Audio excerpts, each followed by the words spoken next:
Good morning my friends and dear students. स्वागत है आपका आज के इतिहास के इस वर्ग में, जिसमें अध्ययन करेंगे दक्षिण भारत से संबंधित विभिन्न वंश में चोल वंश का मुख्यतः, जहां हम लोग उसके शासक की भी बात करेंगे। लेकिन उससे पहले हम लोग कल्याणी के चालुक वंश का भी बात करेंगे। चूँकि मित्रों अभी तक दक्षिण भारत के इतिहास में हम लोगों ने अध्ययन कर चुका है संगम वंश और संगम से संबंधित कुछ कॉन्सेप्ट की, तथा उसके बाद विभिन्न वंश का, जिसमें हम लोग पल्लव वंश से प्रारंभ हुए और धीरे धीरे हम लोग आज पहुंच चुके हैं दक्षिण भारत के इतिहास में कल्याणी के चालुक वंश तक। और उसके बाद हम लोग चोल वंश का बात करेंगे आज, तथा चोल वंश से संबंधित विभिन्न परीक्षा उपयोगी चीज़ों लाइन को देखेंगे, कॉन्सेप्ट को देखेंगे, तथा इस तरह से आज दक्षिण भारत के इतिहास में जो भी परीक्षा उपयोगी सामग्री है उसके केंद्र बिंदु को देखते हुए ये अध्याय भी खत्म हो जाएगा। तो चलिए मित्रों, सबसे पहले हम लोग बात करते हैं क्या चीज़ का, तो दक्षिण भारत के इतिहास में एक वंश कल्याणी के चालुक वंश का। किसका बात करते हैं मित्रों हम लोग? कल्याणी के चालुक वंश का। तो हम लोग देखेंगे कल्याणी के चालुक्य वंश को। इससे पहले आप जान लीजिए मित्रों कि इससे पहले वाले क्लास में आपको बताया गया है पल्लव वंश, उसके बाद आपको बताया गया था वातापी के चालुक वंश, फिर बताया गया था वेगी के चालुक वंश, फिर आपको बताया गया था राष्ट्रकूट वंश, फिर आपको आज बताया जाएगा कल्याणी का चालुक वंश और चोल वंश। अगर आप मैप में देखना चाहें तो आपको समझ आ रहा होगा कि मैप में भारत का जो आज का स्थिति है उसके आधार पे आपको बता दे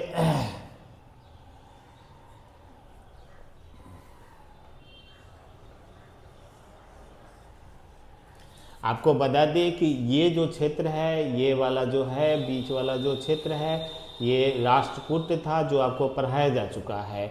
चोल आज पढ़ाएंगे। चोल वही क्षेत्र है जो तमिलनाडु का क्षेत्र था, जहाँ इससे पहले कोई पल्लव रहा करते थे, जो हम लोग पल्लव की बात किए थे। पल्लव वाला जो क्षेत्र था इसी को पराजित करके बाद में यहाँ पे चोल वंश की स्थापना हो जाएगी। और अभी आपको बताया जा रहा है वो है कल्याणी का चालुक्य। किसको बताया जा रहा है? कल्याणी का चालुक्य। ठीक है मित्रों, तो अभी हम लोग बात करेंगे कल्याणी के चालुक पर, और उसके बाद हम लोग बात करेंगे फिर चोल पर। ठीक है मित्रों, और पहले बात कर चुके हैं हम लोग, किस पे बात कर चुके हैं मित्रों? तो हम लोग बात कर चुके हैं यहाँ पे वेगी पे। तो हम लोग सबसे पहले बात किए थे पल्लव पे, जैसे आपको बताया गया। उसके बाद वातापी यहाँ पर है। वातापी का चालुक्य पे बात कर चुके हैं। यहाँ पल्लव की बात हम लोग कर चुके हैं, तमिलनाडु वाला क्षेत्र। वातापी चालुक्य की बात कर चुके हैं। वेगी चालुक्य की बात कर चुके हैं। इसके बाद ये बनता है। उसके बाद हम लोग राष्ट्रकूट की बात कर चुके हैं, जो कावेरी वाला क्षेत्र तक है, वहाँ ये युद्ध भी करते हैं, त्रिकोणीय युद्ध होता है। उसके बाद कल्याणी चालुक्य की बात करेंगे। ठीक है, यहाँ हम लोग कल्याणी चालुक्य की बात अभी करेंगे, और फिर अंततः हम लोग चोल वंश पे आ जाएंगे। जो चोल की बात करेंगे वही क्षेत्र है जो पल्लव को हरा करके फिर चोल वंश साम्राज्य स्थापित होता है। तो आइए मित्रों, अब प्रारंभ करते हैं दक्षिण भारत में कल्याणी का चालुक वंश, जिसके संस्थापक तैलव II थे। तैलव द्वितीय कल्याणी चालुक्य के संस्थापक हैं, स्थापक है, याद रखिएगा। और इनकी राजधानी मानखेट या बाद में कल्याणी हो जाती है। ठीक है मित्रों, फिर हम लोग बात करते हैं इनके प्रतापी शासक का नाम विक्रमादित्य। इनके प्रतापी शासक का नाम विक्रमादित्य कैमा, तो छठा 6। ठीक है, फिर हम लोग एक अक्षर यहाँ से याद रखेंगे, हिंदू विधि ग्रंथ। हिंदू का जो विधि ग्रंथ है, कानून ग्रंथ है, जिसको मिताक्षरा के नाम से जाना जाता है। ठीक है, वो जो राइटर थे उनका विज्ञानेश्वर, वो कल्याणी के चालुक वंश से ही संबंधित थे। आपको याद रखना है, मिताक्षरा का लेखक विज्ञानेश्वर कल्याणी के चालुक वंश से संबंधित थे, और मिताक्षरा हिंदू विधि ग्रंथ है। क्लियर है? याद रखिएगा, बहुत इंपॉर्टेंट है। अब हम लोग बात करेंगे चोल वंश का। तो कल्याणी के चालुक्य से आपको 4 बात ही याद रखना है। इसके संस्थापक तैलभ दो, इसका जो राजधानी है मानखेट या कल्याणी, और इनके प्रतापी शासक विक्रमादित्य 6, और मिताक्षरा हिंदी विधि ग्रंथ जो है उनका जो राइटर विज्ञानेश्वर है, इसी के शासन काल में इन्हीं के दरबार में रहते थे, इसी समय से संबंधित है।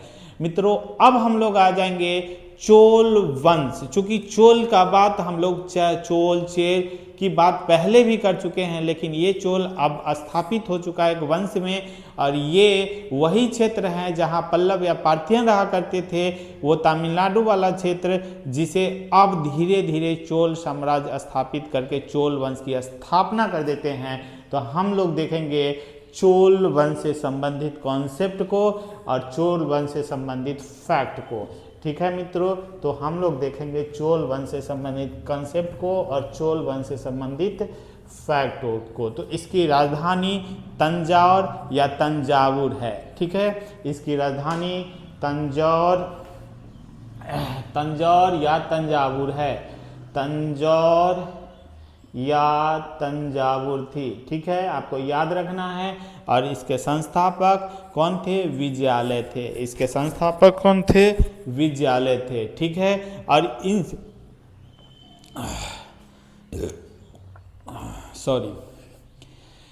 इनसे संबंधित कुछ जो शासनकर्ता हैं, शासक है, उनके बारे में हम लोग पढ़ेंगे, क्योंकि एग्जाम में उससे संबंधित क्वेश्चन आता है। तो सबसे पहले देखेंगे राजा राज प्रथम, फिर उसके बाद देखेंगे राजेंद्र प्रथम। ठीक है, तो राजा राम प्रथम के बारे में बात करते हैं। तो इनके बारे में हम लोग मुख्य फैक्ट देखेंगे। श्रीलंका पर आक्रमण कर महेंद्र पांचवा चोल साम्राज्य में मिलाया था। ठीक है, तो श्रीलंका पर आक्रमण कर महेंद्र पंचम पांचवा चोल साम्राज्य में मिलाया था। बहुत इंपॉर्टेंट है। राजा राम प्रथम ही वो शासक है जो श्रीलंका को भी विजिट कर लिया था। फिर हम लोग आगे वाले लाइन में देखते हैं कि तंजौर में राजेश्वर शिव मंदिर, जो भगवान शिव से संबंधित एक मंदिर है, कहाँ है? तंजौर में है। उसका भी निर्माण राजा राम प्रथम ने ही करवाया था। इसे हम पिछले वाले क्लास में भी बता चुके हैं। अब हम लोग चोल वंश से संबंधित एक और शासक की बात करते हैं, राजेंद्र प्रथम। राजेंद्र प्रथम बहुत प्रतापी शासक थे चोल वंश के, जहां हम लोग देखेंगे कि इन्होंने महिपाल यानी पाल शासक महिपाल को पराजित करके, हरा करके, विजित करके अपने आप में एक उपाधि धारण किए, जिस उपाधि का नाम है गंगैकोंड चोल। गंगैकोंड चोल याद रखिएगा, कई बार और अलग अलग परीक्षा में पूछा जा चुका है कि उपाधि ली, और गंगैकोंड चोलपुरम को राजधानी इन्होंने बनाया। क्लियर? राजेंद्र प्रथम बहुत प्रतापी शासक थे, जो पाल शासक महिपाल को पराजित करके एक उपाधि धारण करते हैं। उस उपाधि का नाम है गंगैकोंड चोलम, और फिर राजधानी स्थापित करते हैं गंगैकोंड चोलम। और इसी राजधानी में एक तालाब खुदवाते हैं जिसका नाम है चोल गंगम।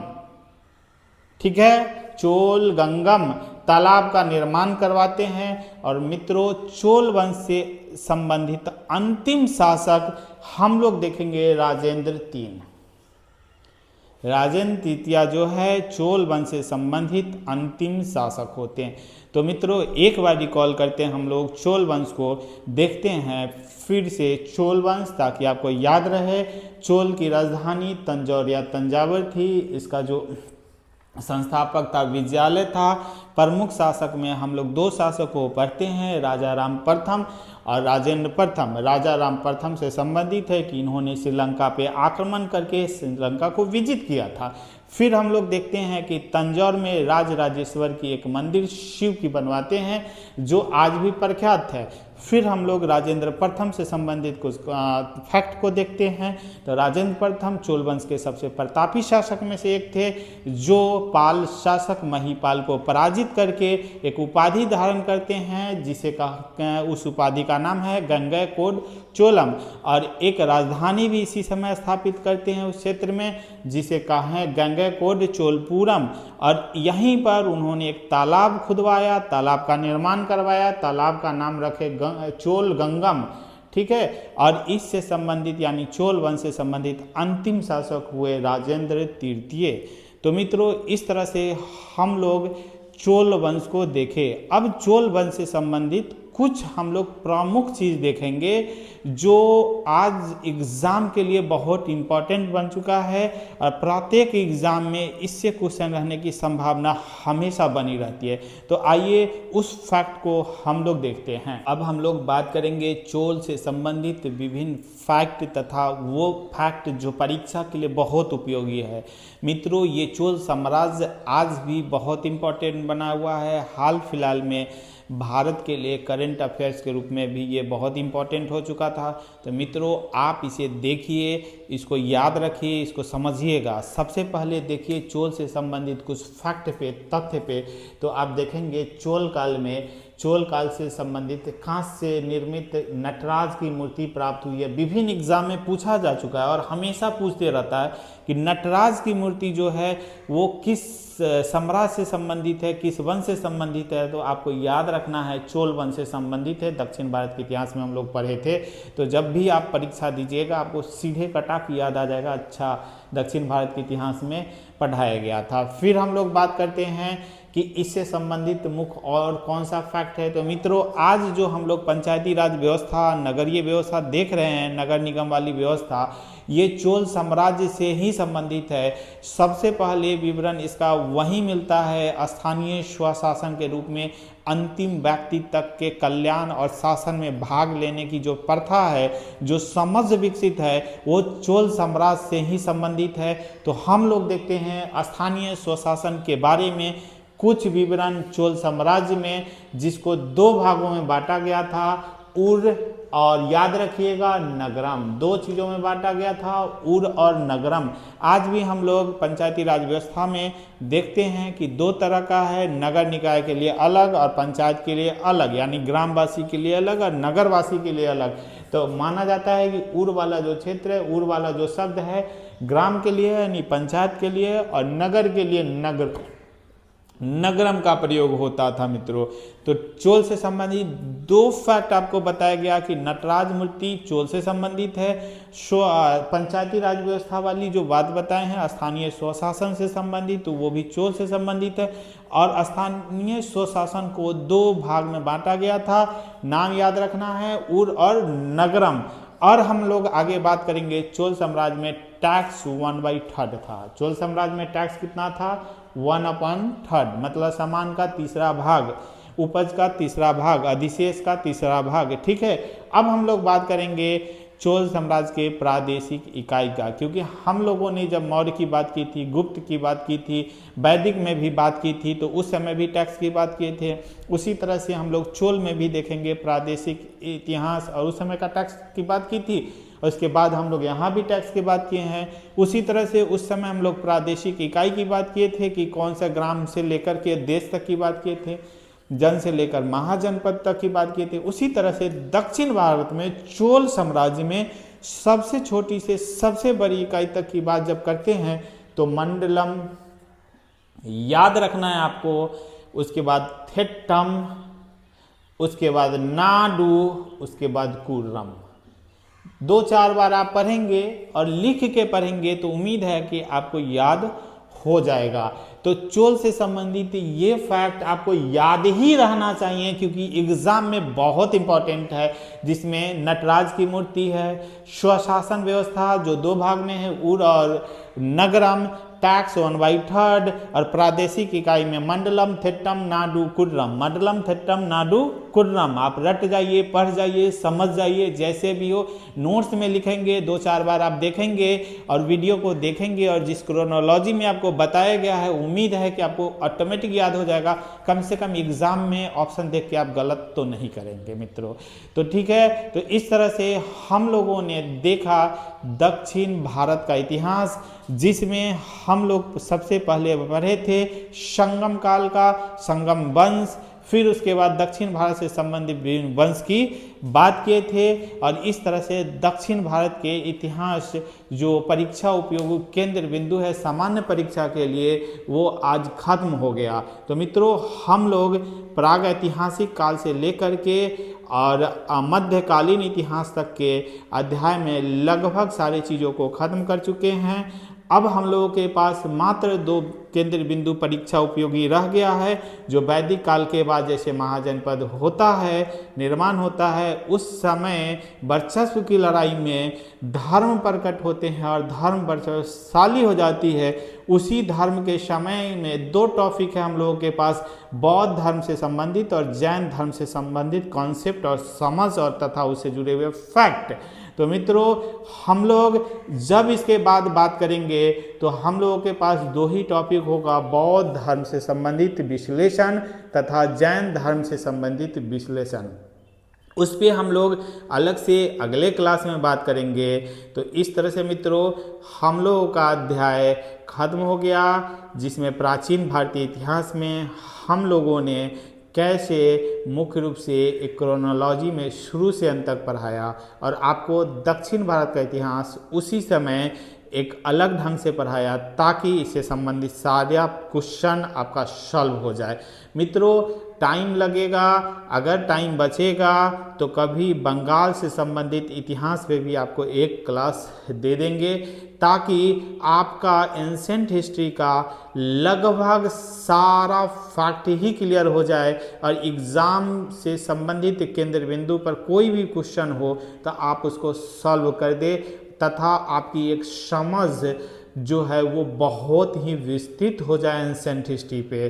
तो मित्रों, तब तक के लिए आपसे हम कहेंगे कि आप पूरे क्लास को एक बार देखें और मुश्किल से 8 से 10 पेज में आपके पास नोट्स बनेगा। और टोटल क्लास का अगर आप अभी तक देखेंगे तो मुझे लगता है कि 4 से 5 घंटे का अभी तक टोटल क्लास हुआ होगा। तो आप पूरे क्लास को भी एक बार देख लीजिए, और देख चुके हैं तो दोबारा देख लीजिए और फिर उससे संबंधित सारी फैक्ट को लिखिए, और जो हमारे द्वारा बोला जाता है उस चीज़ को भी आप उसके साथ ही उसी जगह कहीं नोट्स कर लीजिए अपने अकॉर्डिंग, ताकि परीक्षा के समय रिवीजन करने में आसानी हो जाए।